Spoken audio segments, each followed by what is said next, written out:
L'Association des importateurs de véhicules au Maroc a tenu vendredi 6 janvier une conférence consacrée à la présentation du bilan 2022 du marché automobile du neuf.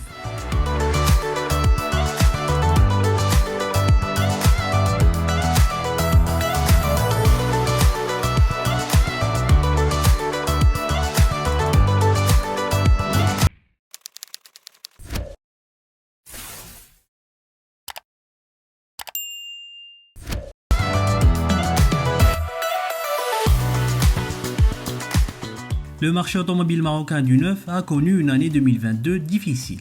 Alors qu'elle s'annonçait comme celle de la reprise, notamment après la performance exceptionnelle du secteur en 2021, avec 175 360 véhicules écoulés, l'année 2022 a vu le marché se contracter de 8% pour s'établir à 161 410 unités vendues sur le territoire national.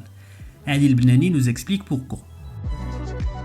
Alors en fait, on a souffert un peu plus que prévu parce que ce que nous ne pouvions pas prévoir en janvier de l'année dernière, c'est que la Russie envahisse l'Ukraine. Et donc ça a pas mal chamboulé la donne parce que on s'est retrouvé avec des pénuries encore plus fortes parce qu'il y avait des usines à l'arrêt, parce qu'il y a beaucoup d'équipementiers en Ukraine qui étaient à l'arrêt. Et il fallait du temps pour se réorganiser. Ça, c'est le premier point.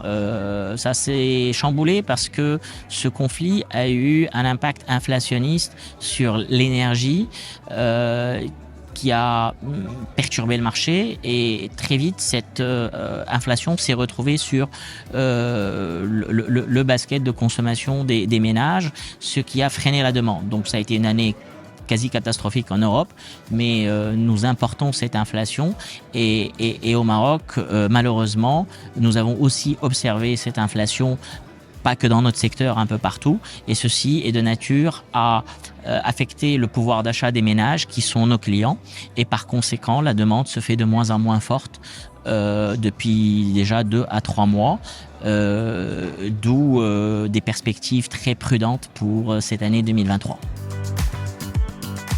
Parmi les tendances relevées, on note la confirmation de la bonne dynamique des ventes des véhicules électrifiés avec une progression de 17%.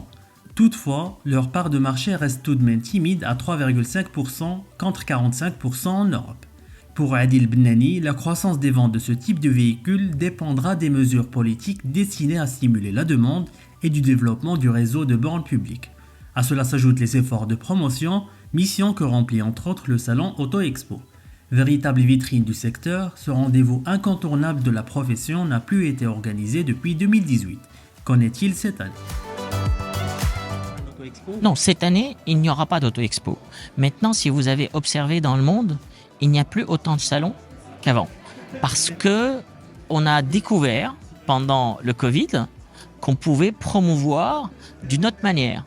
Les marques ont fait des lancements internationaux qui ont même encore mieux fonctionné que lorsqu'ils les ont fait à Genève, à Paris ou à Détroit. Chez nous, c'était la course au volume, c'était les grosses remises.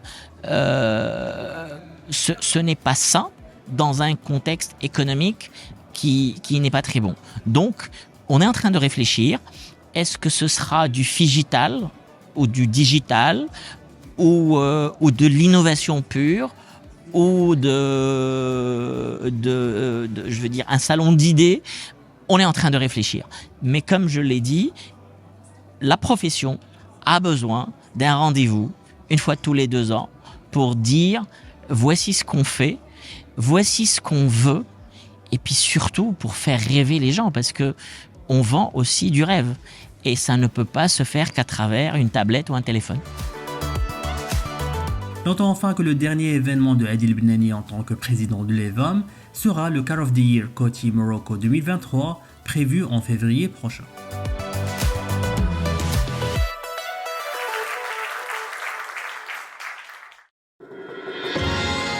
À très vite sur wandelou.com.